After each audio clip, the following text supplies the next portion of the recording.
go live without laughing as we go live because we're always I don't know. When are we going to be grown-ups? never. I'm never gonna grow up. I'm We're never like going to grow up ever. we Forget live in it. Neverland. So how's it going?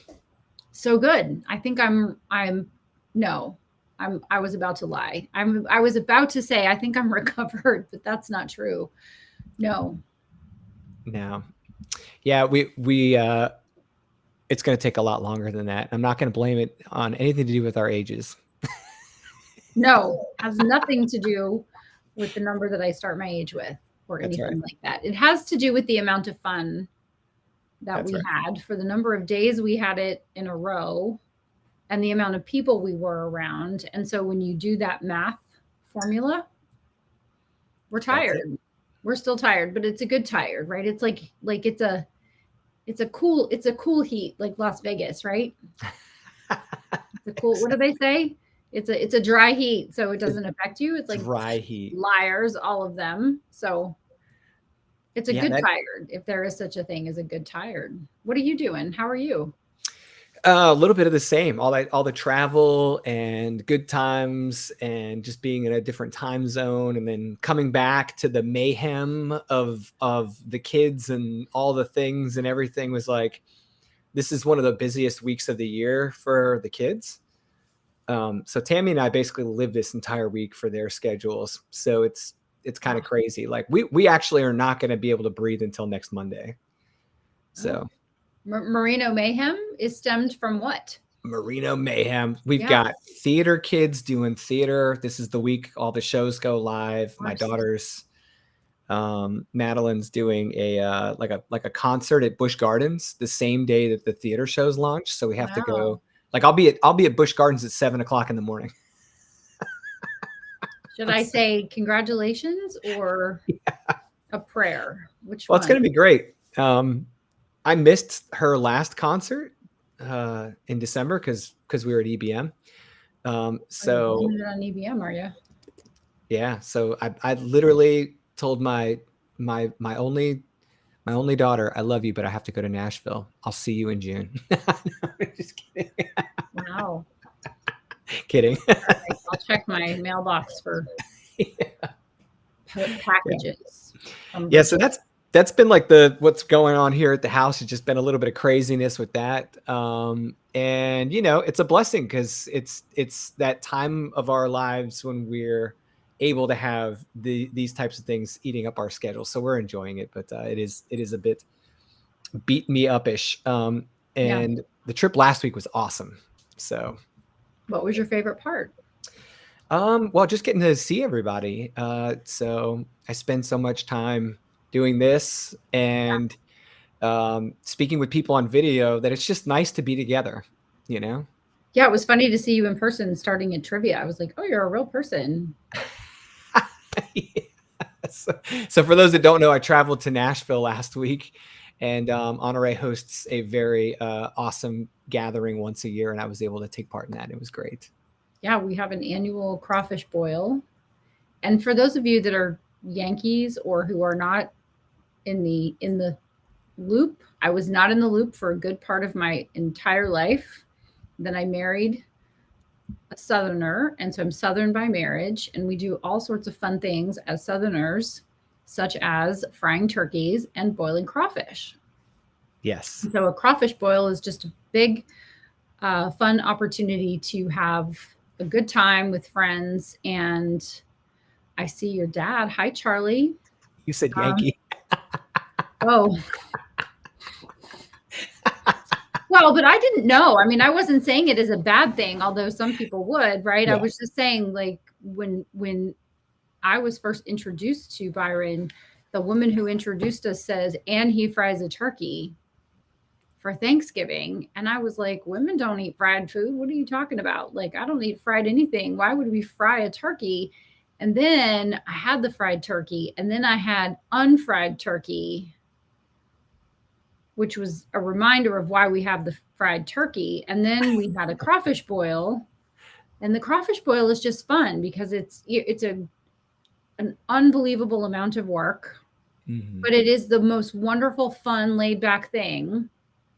It's kind of client appreciation, neighbor appreciation, friend appreciation, bring everybody together, and everybody just comes super casual. It's not a dress up thing. It's more of a check yourself for ticks after it's over kind of a thing, right? Like Yeah. how many did you get? Yeah, which I'm happy to report the count was 0. Oh, good. Excellent. Perfect. And you know, all the things that go into setting it up for the day, and making sure everyone we want to be there is invited, and then it's over, and you look around and there's still all the things that have to be done. Charlie, I really hope you're able to come next year. Yeah, we'll get Lucas for details. We'll get him on the calendar early. But again, victim of children and all the things. Right. No, it makes a baby shower. Total sense that it may not make sense. They ended up at a baby shower, and I can guarantee you that the baby shower was a good time because I know the people that were throwing it, but probably wasn't as much fun as the crawfish. Hey, Tony, I was just thinking about you. Hey, now. How are you? How are you? There he is. Tony. Yeah. So, Tony, do you know about crawfish boils? Are you a seasoned boil veteran? He's out in LA, though. Also, I was peeling shrimp, so I don't particularly like the taste of crawfish, much to my husband's enduring sadness. Although I don't think he should be sad, because if he doesn't eat dark chocolate, then I get to eat all the dark chocolate. So I think that the reverse is also true. Like there's more crawfish for him. Anyway, He boiled some shrimp for me, and it wasn't peeled, right? So I had to peel the shrimp, and I was complaining about that. And my mother-in-law said, you know, you have to work for it. I'm like, I worked for it at my desk.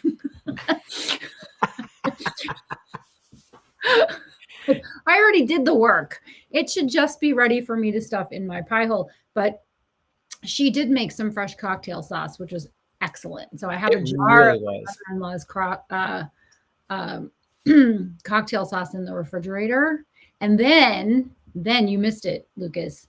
You missed the shrimp and potato and corn bisque that I made. And by me, I mean Byron. Because he just threw it all in the Instant Pot, and oh my gosh, absolutely fantastic. So, Tony, crawfish is just like shrimp, like baby mini tiny lobsters, sort of. And so you peel out the yummy goodness, and then you eat it, or you dip it in something, either. Well, I was getting ready to say, I mean, if you were voicing your dissatisfaction with having to peel shrimp to people that were literally peeling crawfish for like 8 hours. I know. You weren't boiling it for 8 hours, though. No. No. And I did have the shrimp. I mean, it's a choice. It's a choice, to be fair. We could have had a pizza. We could have had a pizza party. I mean, to be fair, all the work. We got the boiler. We have the swimming pools. I mean, we've got the rinsing buckets.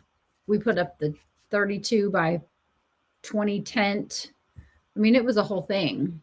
And I'm just going to say the secret winner, by the way, is still the brisket. Oh, the secret winner is the brisket. Yeah. I'm sorry. He's never going to be able to give that up at those events, because you know how many people were looking for that brisket? They were like, hey, is there any more brisket? And I'm like, I don't know. And then I went and snatched the brisket like shreds that were like stuck to the pan. I was like scraping them off to eat them. Were you like turning the pan inside out and licking the pan? I had a lot of people come up to me and say that was the single best brisket I've ever had in my life. Like, so now I had one guy say, I'm going to just forego brisket, and can I please be invited back next year? And I just will go without, when we're in the South, like you can have brisket all the time. It's like, no, I'm not going to have any brisket till next year. That's it. So, Byron, if you hear this, I know it's like breaking your heart right now to think about doing both the brisket and the crawfish again next year, but sorry, dude, you're going to have to do the brisket again. Well, he did make the brisket before, so we changed the strategy a little bit. And so I think we're going to have to, I think we're just going to have more friends come help more. So, don't feel any pressure, book your ticket early.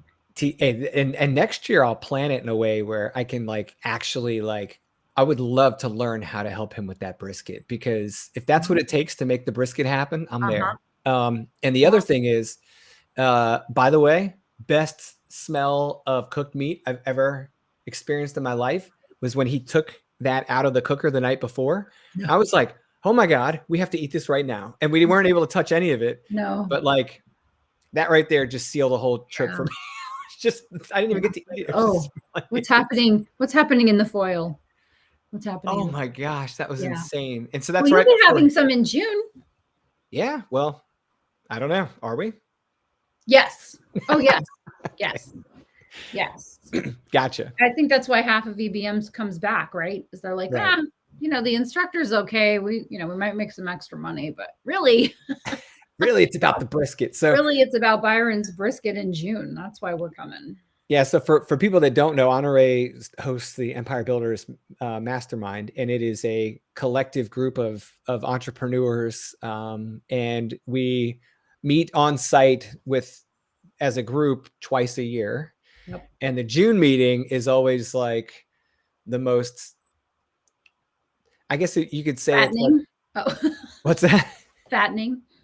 Well, that's the one where it's like it's brisket time, you know.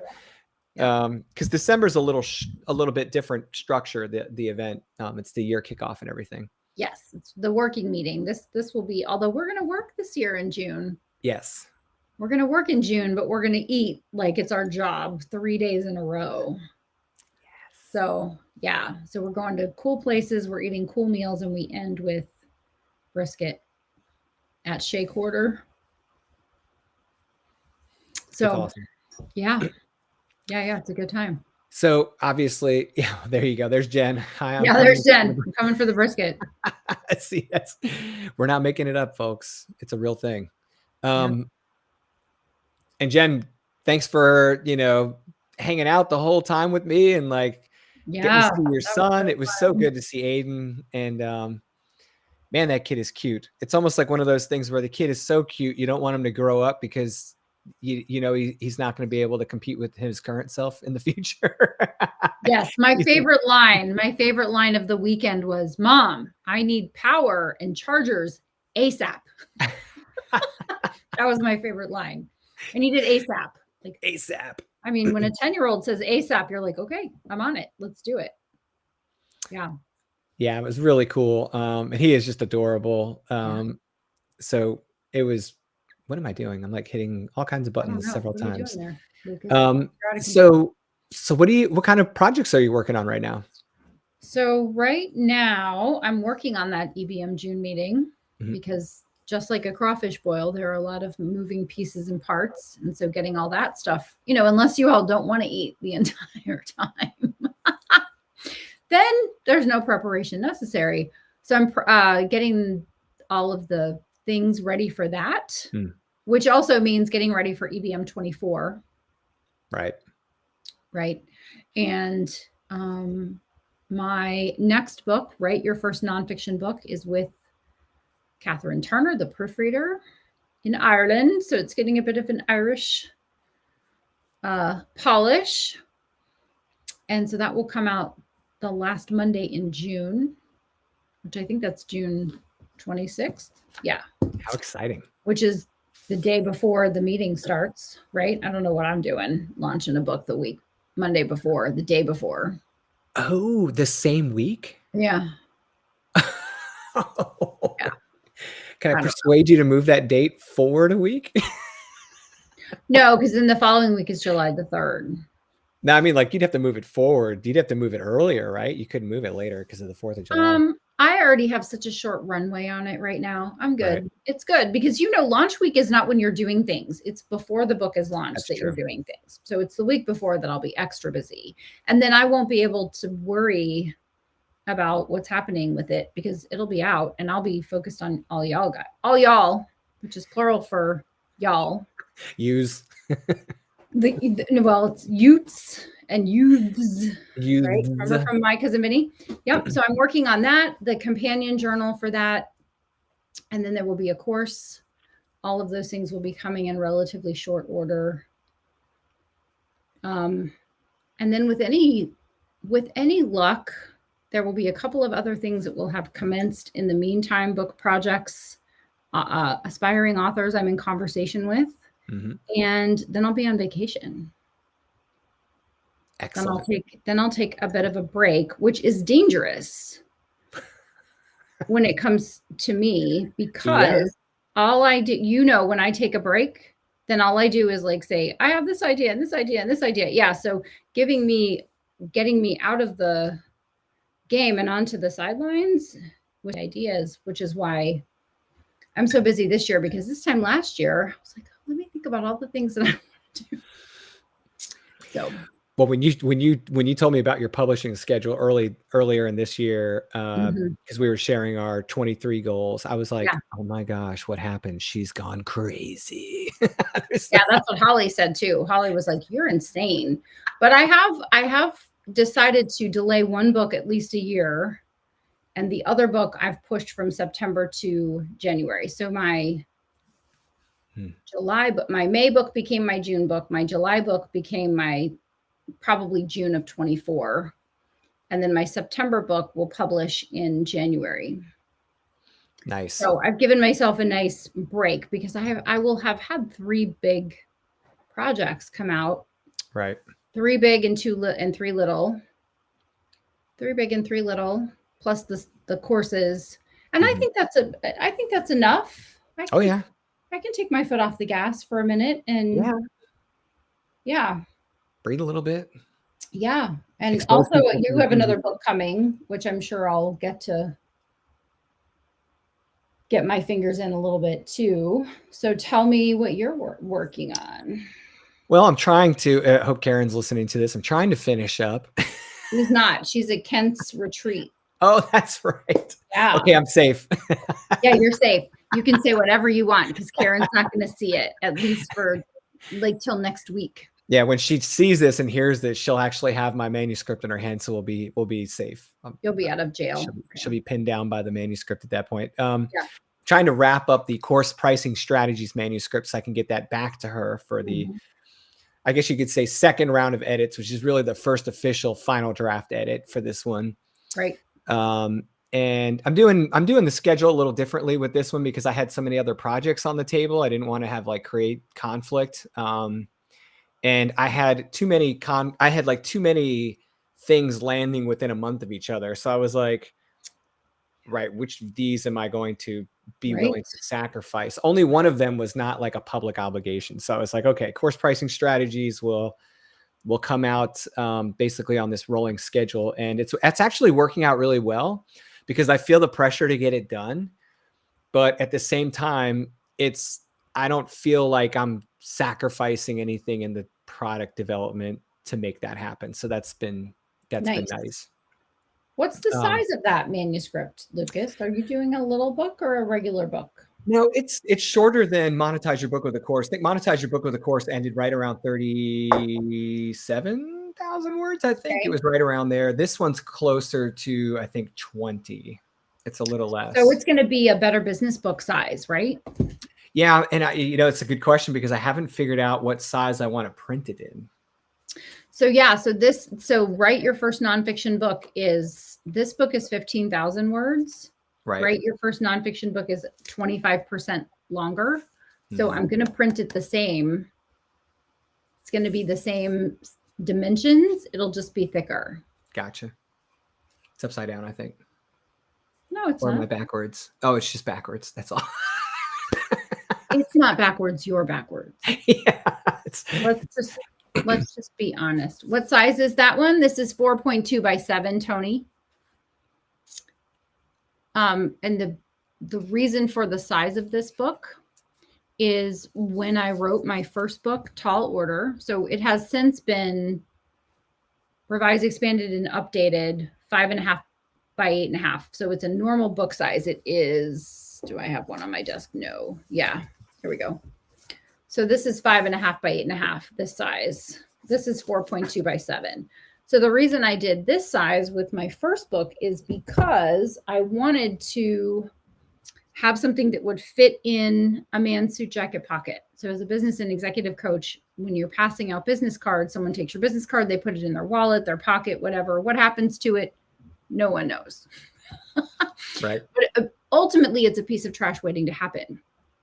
Because most of my clients were men, I wanted a place for them to be able to put the book. And so I made it so it would fit in their suit jacket pocket, that inside suit jacket pocket.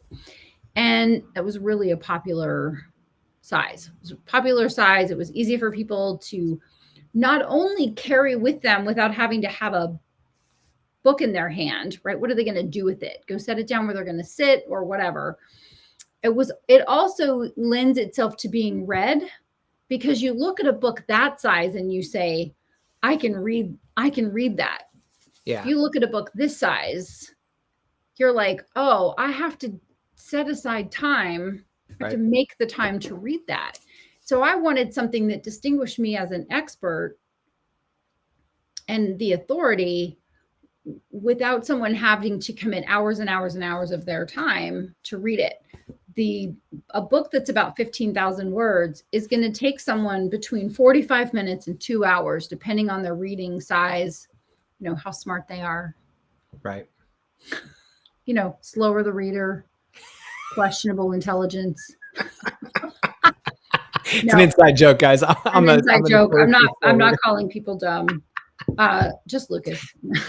Who is a doctor? I'm a self-proposed. Who has his PhD? I have no PhDs. Just for the record, we all know who's smart in this room. I'm a slow reader. Have you cracked open the new one yet? Yes, I did. Okay. Yep. But I've strategically placed your book in my schedule for the week. Oh, that's nice. I didn't want you to feel like you were going to be a part of the schedule, but it has absolutely become a part of the schedule. So on Friday, I have to man the t-shirt table at the high school. Okay. Theater, right? So that'll be fun. I've got a whole show's worth of time to sit there, and I'm bringing your book. And that's how are you? Did you print it? No, I'm doing it electronically. Okay. Yeah. All right. Yeah. So that's one book. And then of course I'm working on the fiction series, which by the way, if you've never written fiction before, boy, what a blast. But doing 3 books in a series and arcing all 3 at the same time because there's so much independence. Right out of the gate, J.K. Rowling. Oh my God.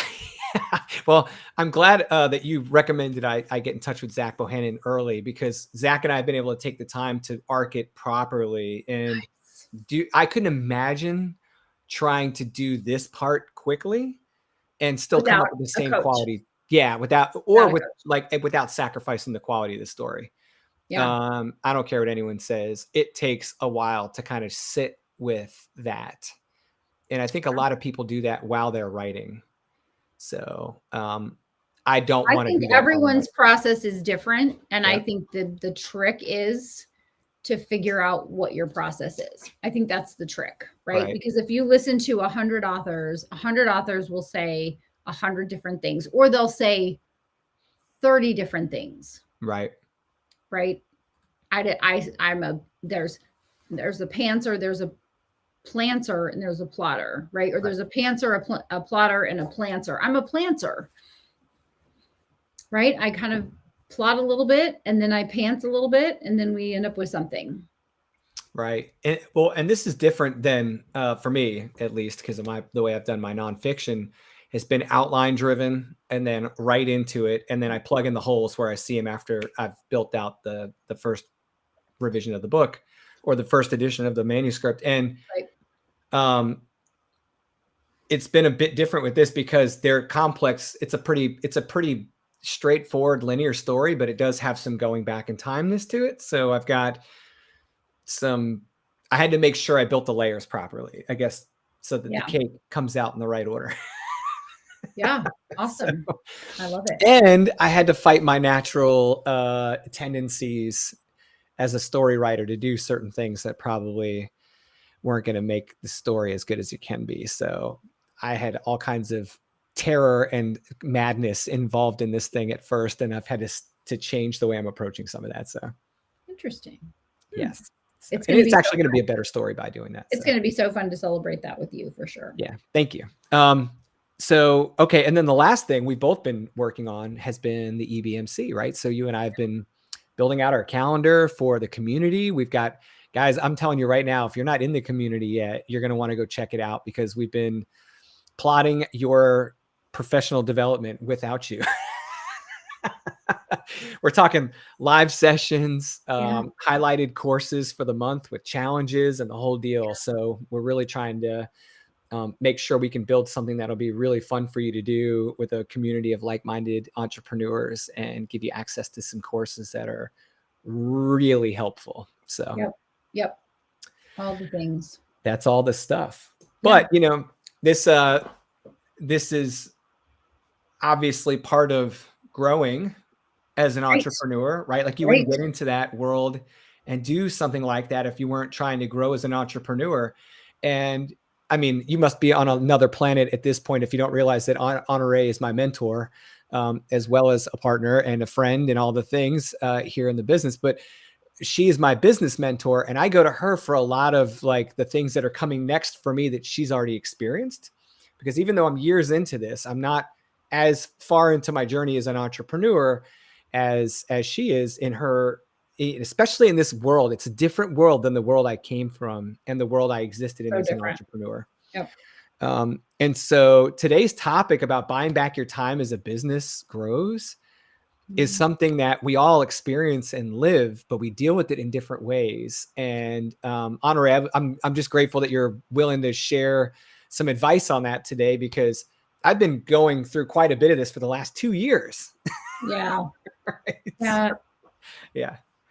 I think what I observe, and I think this is the best place to start with this conversation, is that people think that they have an unlimited amount of time and a limited amount of money. Right. And so they're fine saying, oh, I just want a few minutes of your time.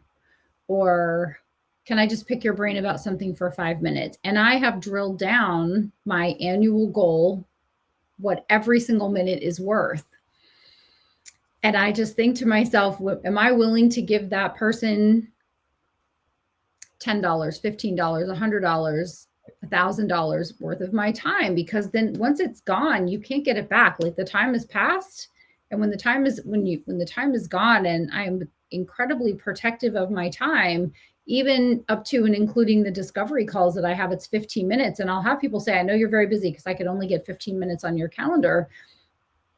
And in essence, I'm giving them, whatever that $60 worth of time to get on the phone with them or to get on the Zoom with them to see if we might be a good fit, which I know right away by asking a few questions. Right. Right. This is not an advice giving time. This is seeing if there's something that I offer that you can pay for and benefit from.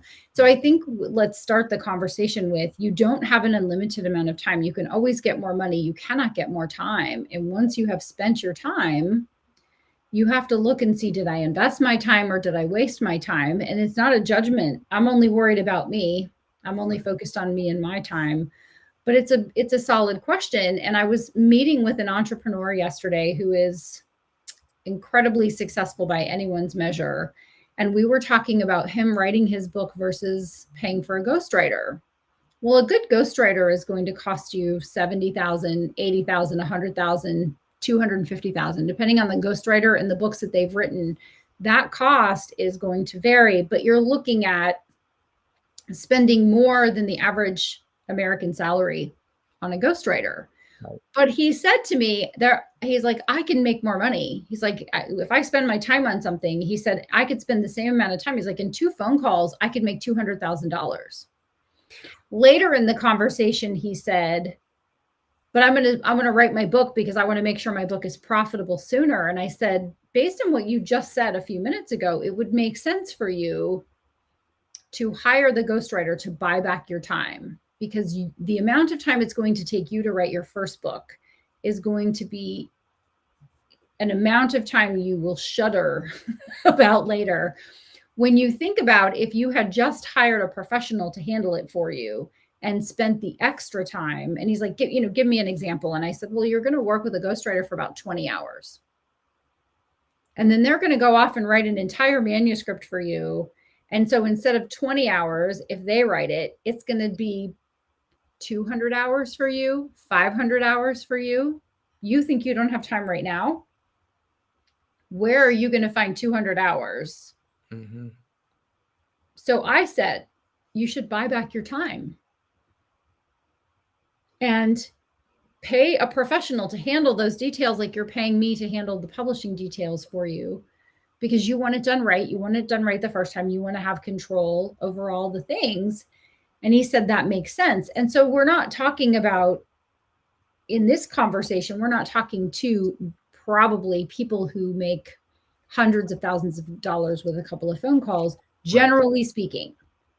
Right. We're talking about people who are handling administrative tasks because they wonder, when is the time for them to hire an admin? When is the time for them to hire an assistant? When is the time for them to buy back their time with someone? And it is when your time is worth more than what you would pay an admin. And so an admin is going to cost you on the bottom side, $15, on the top side, $35. So let's call that $22.50 an hour, right? Middle range. Are you able to make, do you command more than $22.50 an hour? And if you had one client hire you for 1 hour, how much money would that be? How many hours of admin work would that pay for? Freeing you up to do the thing that is in your area of genius. It's really just something to think about. I don't think there's good, bad, right, or wrong, right? You've heard me say, I'm sure, a million times, I live in the world of effective and ineffective. It is ineffective for a well-compensated professional to handle the tasks that anyone could handle. Right. Now, I don't think it's bad to know how to do those things, because every so often your assistant situation is interesting. You don't have one for a minute. They're on vacation. They get sick, whatever, right? They're on the other side of the world. They're on the other side of the world. They're not available at the time you need something done. So having the skills or knowing how to figure things out is different from you just saying, oh, I'm just going to do this myself. Right.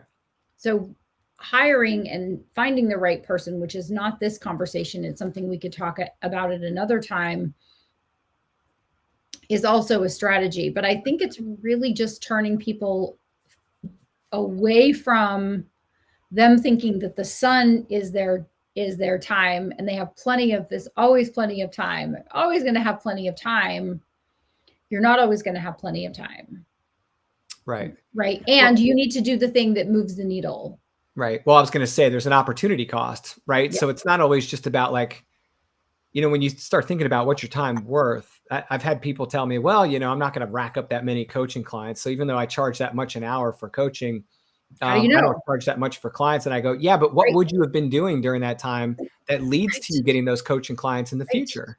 Right. So you give up marketing or promoting or calling somebody that would eventually lead to a relationship that might lead to an agreement.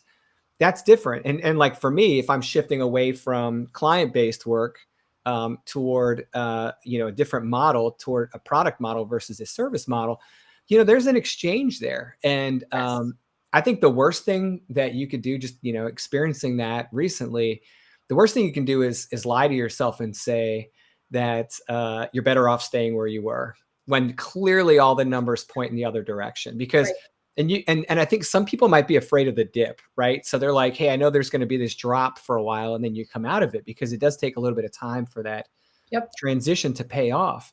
But you've got to train them. You've got to train them how you want things to be done. You have to correct, there is going to be some course correction. Right. But once they understand what to do and you teach them how to think, then they will think for you. Right.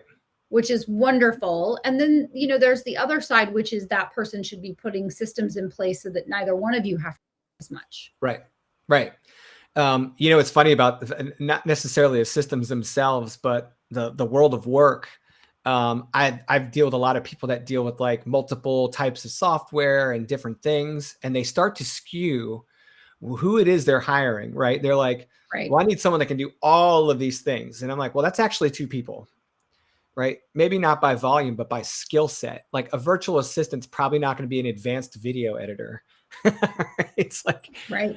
unless you luck out and you know some people like we do that are, Advanced video editors who are yeah, they go to school for making movies. right. Right, for sure. But you can hire someone on a project basis.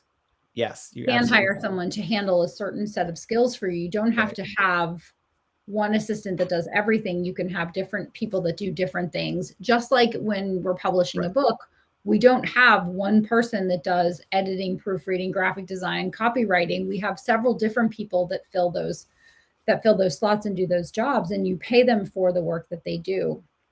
Right. Yeah. Yeah, I've done that with the training world. It's very unique. The software applications aren't difficult, but they are deep, right? So like I have people that do certain things for me. Like I have a person that's a CRM guru, and Leilani is like, she knows Keep like the back of her hand. She's faster than me. She's better than me. She's all the things that you want her to be when it comes to working with that software. So why would I not outsource that to her? Like that was one of the first things I outsourced, was some of that tech burden that is very time consuming and very involved for client support. So if you're looking for the soft targets, man, pick the ones that you know you can get specialists in. They're tried and true. How did I find her? I went to my Keep reps, who I work with as a Keep partner, and said, Right. who would you recommend if you had to hire someone to do this for your business?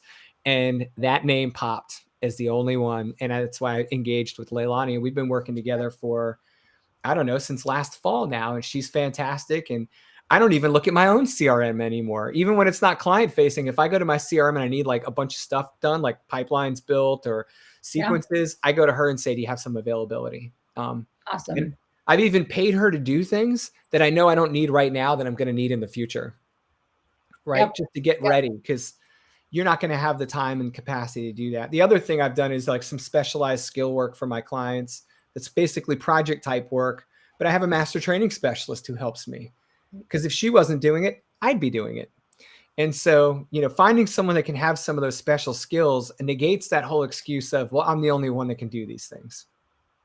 Right. And ultimately you do want to have leverage in your business, and it's not mandatory, but it is highly suggested that you have leverage in your business so that you are making money while you're not working, even as you're making money while you're working. And one of the ways to leverage is to buy back your time. I just did some quick math, and at $500 an hour divided by $22.50 for your assistant's hour average, it's 22.22 hours. So you think about the fact that if you're charging $500 an hour, you have 22 hours that someone could do all the things that, I don't know about you, but I don't like doing it either.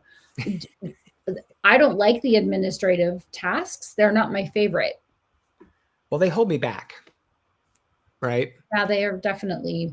Right. They keep you from doing something like, if you're a creative entrepreneur, for example, and you know that you have you're not just going to create one product and be done. For example, you have several like we talked about numbers of books and courses and all the things. Yep.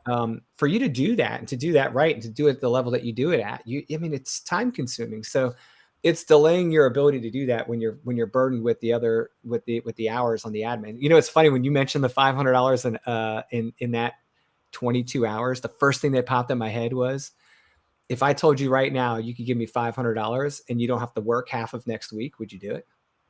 Yes. Right. What's your Venmo? Yeah. Do what you want with that time. I'm not telling you what to do with it. Right. Be smart with it, but I'm not telling you what's best for you. Right. But that's literally what you have sitting in front of you, is the ability to buy that freedom. Yeah. Yeah. So you did that kind of out of the gate though, didn't you? Yes. With certain things. Yes. So, I had a pretty healthy perspective on what I wanted to do with my time. This was kind of actually my clue that I needed to do a little bit of that, was if I only had more time, I'd be doing all of these other things, not because I have to, but because I want to. And that was like the light bulb for me. It was like, oh, wait a second. Like, why aren't I doing those things I want to be doing? And by the way, all of those things I want to be doing make me and my business better. So it was like all the arrows pointing in the right direction. And I do want to make a point, because I've had to remind myself of this, and you've helped me with this, and I'm grateful for that. sometimes that's not what other people think it is, right? So sometimes that means I do get consistent workouts in. Sometimes it means my sleep schedule's better. Sometimes it means I can go take that Friday morning 1 hour with my wife to go get breakfast. That's worth more to me in that hour than if I sat down and wrote for an hour. But for some You reason, don't have to be using the time that you Right. buy back for work. You can just use it for pleasure. well, and that makes the work I do better, right? Yes. So I was giving myself no time off, and that was not good, right? That's No. not making me better. It was making me worse. So Yeah. anyway, I needed someone else to tell me that, because I'm a terrible gauge of that for myself. You know, if you're not telling me, you know, I like your quote. We can put this like on a banner. You got to slow down to speed up. Uh-huh. Right? Yeah. Absolutely true. Now, the other part of it, what for me was the volume, because I have multiple businesses, multiple product lines, multiple things to support. Yep. Personally, well, all of it's self-inflicted, right? But some of it's just the creative entrepreneur like bug, Yep. you know? And having this perspective has changed my ability to focus a little bit differently. Because now I'm like, okay, I'm buying that time back. What am I doing with it? And that I, like, you have to be very specific about what I'm spending. If you're the kind of person that views that as an expense, which we're telling you not to think that way, but if you can't get out of that thinking, think now you did make an expense happen, right? You are paying for that. Now, what are you going to do with it? Right? How do you make that profitable? Right. That changed it for me. Yeah. Well, it's either an expense or an investment. And when you look at it as an investment in your business, an investment in your joy, investment in your peace of mind, also you're investing in someone else. They need money, right? So it's employing someone else. It's kind of paying it forward, which allows you to serve more people and make more money, which allows you to employ more people. It's kind of a catch-22, but in a good way. Well, you just hit on a point that East Partnership would not exist and would not be what it is if I had gone into adopting the contracts and the team that we have. They are East Partnership. I am not East Partnership. And without them and that investment in the business, we would not be what we are. So could you imagine if I just said no to that? If I had said, I can't have those people doing those things. We can't do those things. I said we. Like, I don't want to do we. I want it to be me. Like, that would not work. It wouldn't be what it is. Right. Yeah. Right. Now, on the flip side of that, we have seen people grow something that they didn't want or grow in a way that wasn't healthy for them. Yeah. And you've seen it with your client work. I've seen it with my client work. I've been very cautious about doing that with my own business. You've been very cautious about doing that with your business. Yep. That is a real thing. Yes. It's very, part of the genesis of the conversation for this was scale is a drumbeat in the entrepreneur community. Everyone's talking about scale your business, scale your business, scale your business.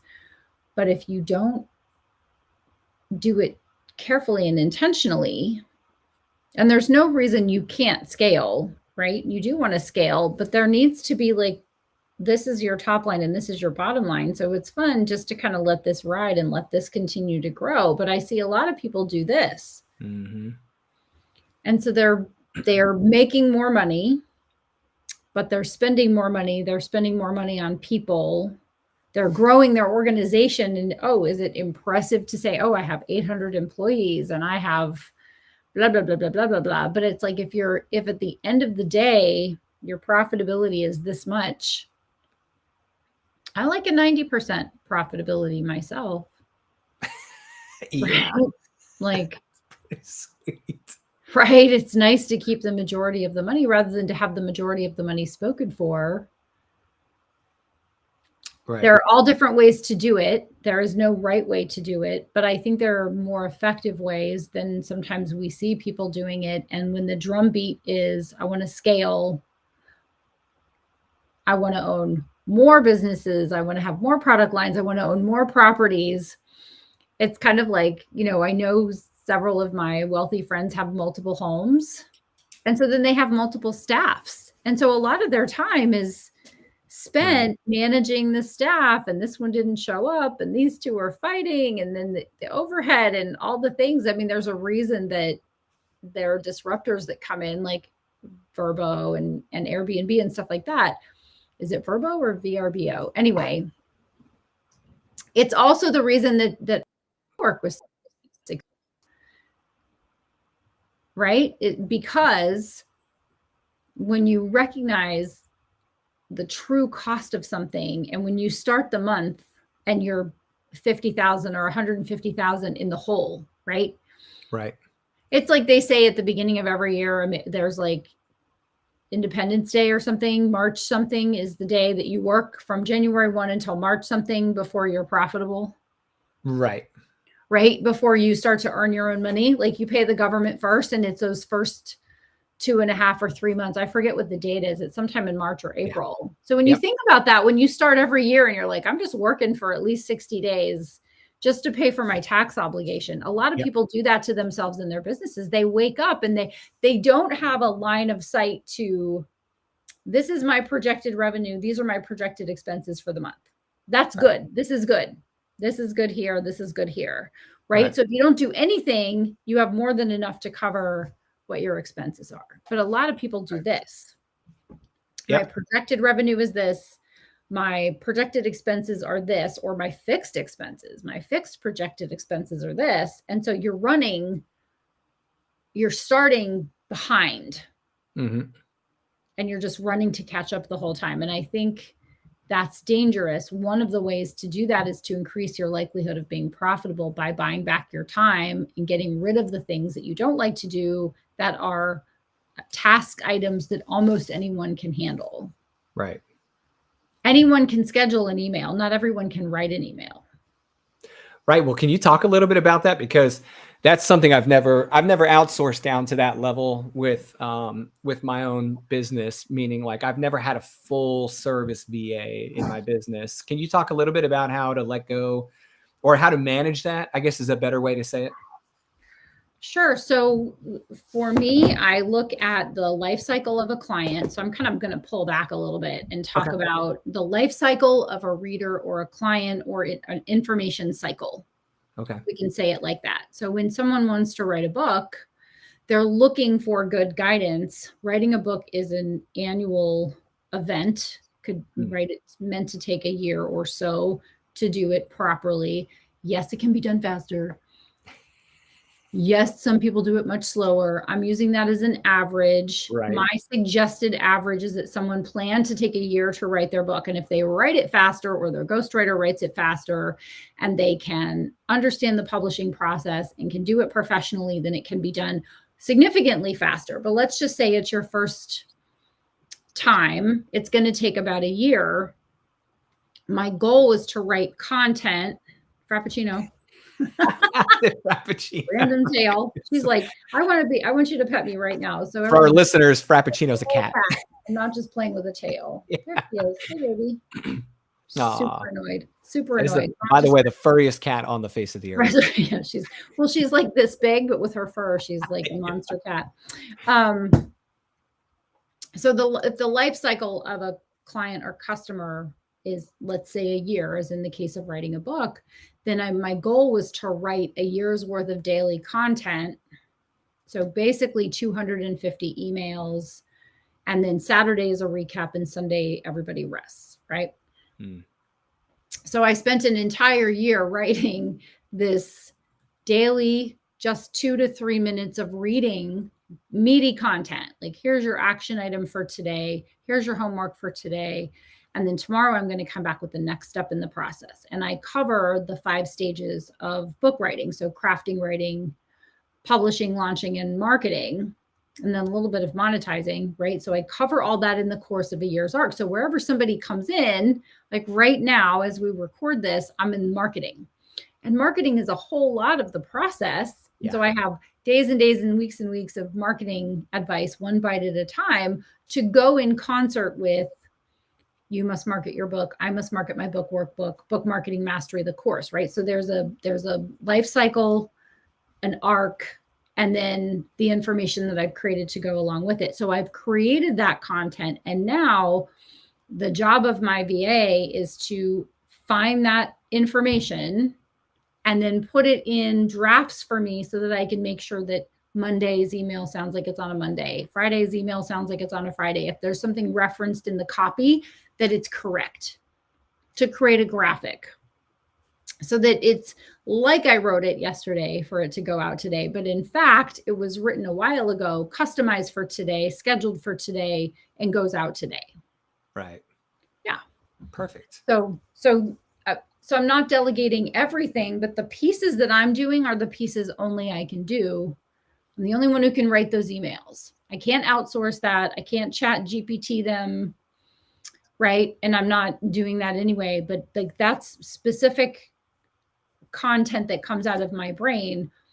But the creating the new email, creating the graphic, testing the links, changing the signature, all of the different things that go into it, that does not have to be done by me. Right.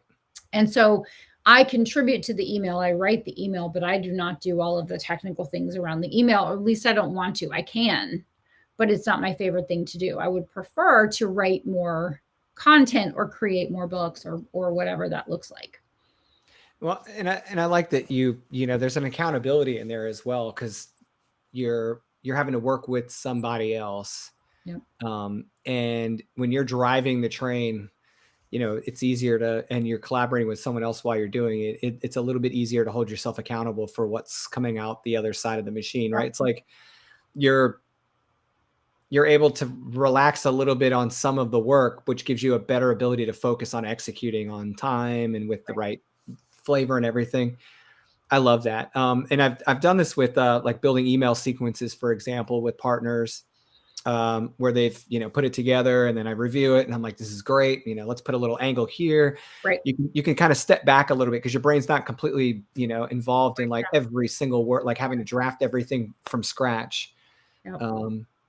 No secret, I've hired Jeff Felton to help me with road mapping for that very reason. I felt like it was something that would be only so good if I did it by myself, because you don't have an outside set of eyes, right? Right, for sure. Yeah. You really need that. Again, hiring an expert that is better at you than the thing that you don't want to do or not good at yet. Right. I know a lot of authors go, okay, well, I'm going to write my own book description. And they spend an awful lot of time studying how to write copy when they could have just written another book and then paid someone to write the copy for them.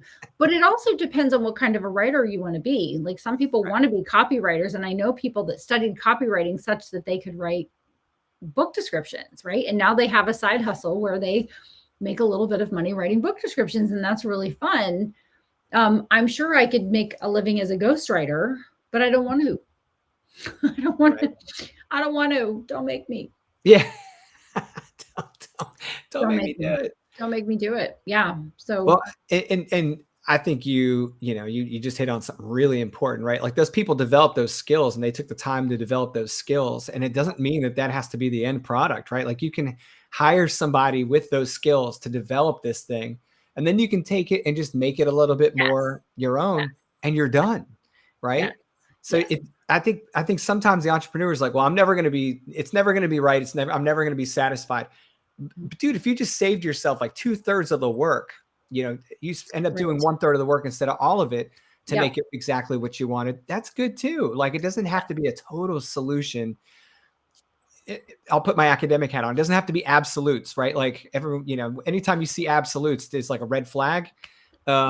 Same thing in your work. If you expect absolutes, you're probably gonna be disappointed. Right. That's true. I would agree with that. With that. And also I don't take anything. I hire editors, I hire proofreaders, I hire graphic designers, I hire copywriters, and then I know enough to put the polish on it. And every single time I've done that with those things, I've been impressed and they've exceeded what I could have done. So 100%. Dino, for example, right? Like Dino hands me the first like proposed cover of the book and it wins. You know how many times I would have went through that trying to figure out anything even close? I never would have gotten there. No. It never would have looked that good. I never would have come up with as clean a design, professional, like, Visual interest, yeah, shading, like the everything. things that make it look immensely good, Right. very professional, that I don't even understand about design. Right. Yeah. Couldn't get me there. You know what my first example of that was, and this is gonna hit home for some entrepreneurs watching this, and others are gonna scoff, but I'm telling you right now, this is where I learned that lesson of the fastest, was when I paid a guy $400 to make a logo for me. The process we went through, I came out the other side like, holy cow, dude, am I glad I hired you, because you don't know anything about logo design, guys. I'm telling you right now, we don't know anything about that.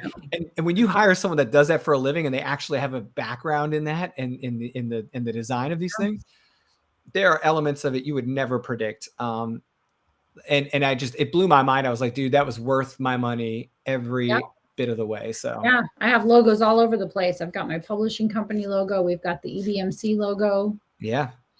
Up there. And are they all the handiwork of Mr. Dino Marino? They are. Yeah. I mean, I'm looking in the back of publish. You Must Write a Book. All of this is logos done. So we have Indie Author University, Publishing PhD. I didn't do any of those. The guy knows what he's doing. Yeah. Well, when you hire an expert, it's easier and faster for them to do it than you could do it. And it's going to be better because they live in that world. Right. That's just a fact. And look at the time, Lucas. I know. I was just getting ready to say we're gonna have to jump off in a minute, so we'd be remiss if we didn't mention like the sponsorship for today, which is it's actually one of my absolute favorite classes, Build $1 Million Book Business. And you can find it on the Empire Builders Masterclass site, guys. Honore happens to be the instructor. And Build $1 Million Book Business is just phenomenally informative for an entrepreneur that's building a business and not just a book. So if if you have a book and your goal to have a book and you're not actually building a business from that book, then okay. But if you're like me and you published a book and you mean to make that a core part of your business and really leverage that thing to change your life, Build $1 Million Book Business, like I'm just like overwhelmed with, in a very good way, by the way. I don't mean to say overwhelmed in a way that would be detrimental. There's so much to it that you don't anticipate until you work with someone that's done it well.